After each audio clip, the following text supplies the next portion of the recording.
the voice of love. Night falls over the city of Lagos. Soft music fills the airwaves as Amanda Blake, a convoiced radio presenter in her late 20s, adjusts her headphones and greets her audience. Good evening, my beautiful listeners. Tonight on Love in Every Word, we're talking about forgiveness. How long should love wait? Her words drift through the night like poetry, soothing broken hearts across the city. She sounds peaceful, but her eyes, reflected in the studio glass, tell a different story. 3 years earlier, she had been a bride in waiting.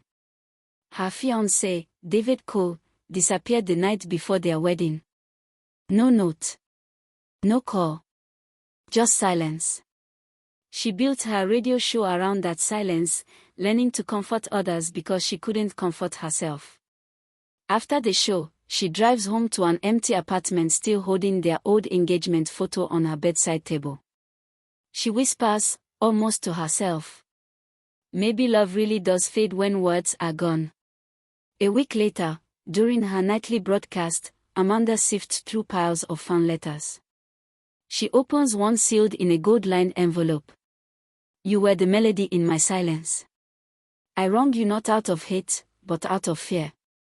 Her voice trembles slightly as she reads it on air. Listeners call in, touched by the depth of the mystery writer's remorse.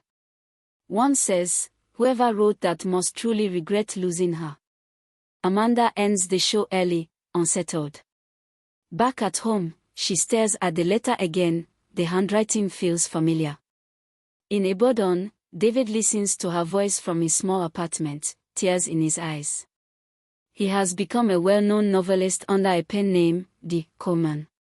His latest book, The Woman Who Taught Me to Speak Again, is dedicated to her, though she doesn't know it. He whispers to himself, "I found my words too late." David spends his days signing books and smiling for cameras, but every night he listens to Amanda's radio show. Her voice is his therapy.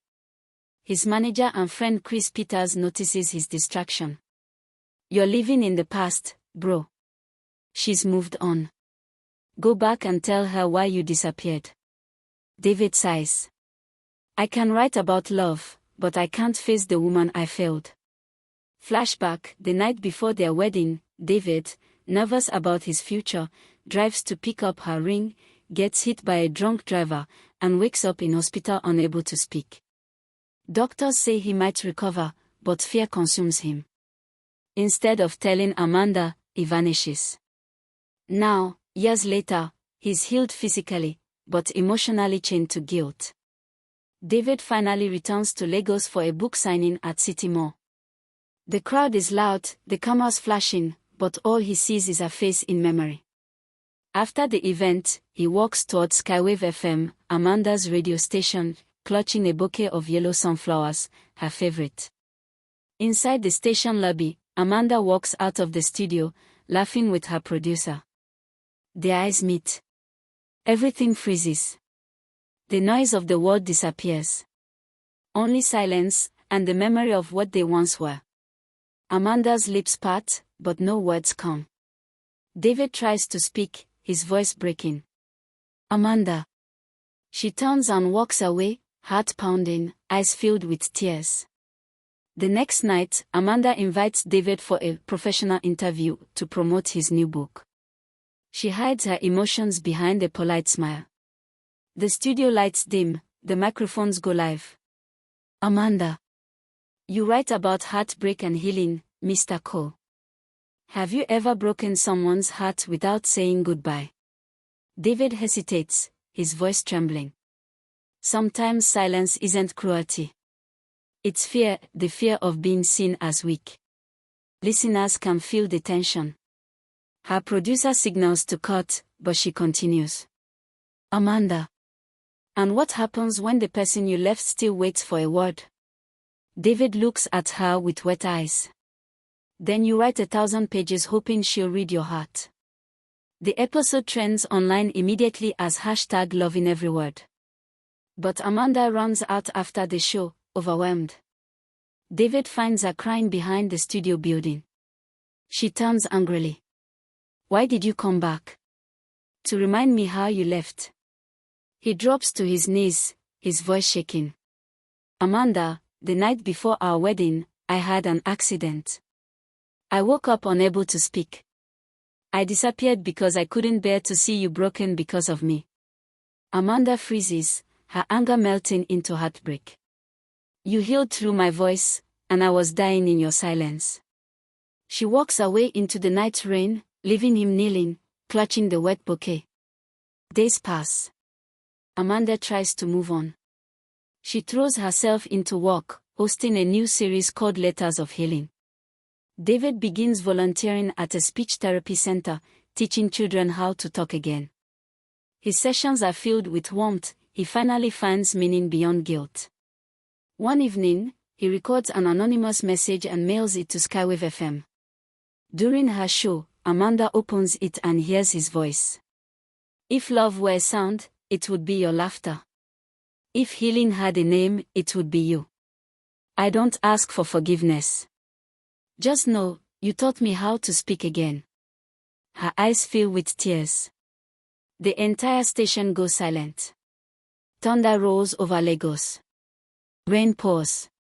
Amanda leaves the station, clutching her umbrella. Suddenly, she sees a figure waiting in the rain. It's David. Soaked, trembling, holding nothing but courage. He steps forward. If words can't fix us, let silence be our language again. Amanda's tears mix with the rain. She drops her umbrella and hugs him tightly. I forgive you, David. I just wish you told me the truth sooner. He smiles faintly. I was afraid I'd lose you. You did, she replies softly, but maybe love still knows the way home. Weeks later, Skywave FM holds its 5-year anniversary gala. Amanda is called on stage to receive an award for a Voice of the Year. She opens an envelope to read a listener's letter, and gasps when she sees the handwriting. David walks onto the stage with a microphone. This time, I won't hide behind pages of fear. I love you, not in every word, but in every heartbeat. The audience erupts in applause. Amanda runs into his arms. The camera pans around them as lights shimmer like stars. Months later, Amanda and David co-host a new program, Love Beyond Words, where couples share real stories of forgiveness. They sit together in the studio, smiling. During the closing moments, Amanda says softly, sometimes, the most powerful love stories are not told in words, but in silence that understands. David looks at her, love in his eyes. He switches off the mic, whispers. Thank you for waiting for me. Dedicated to all who loved in silence but never gave up.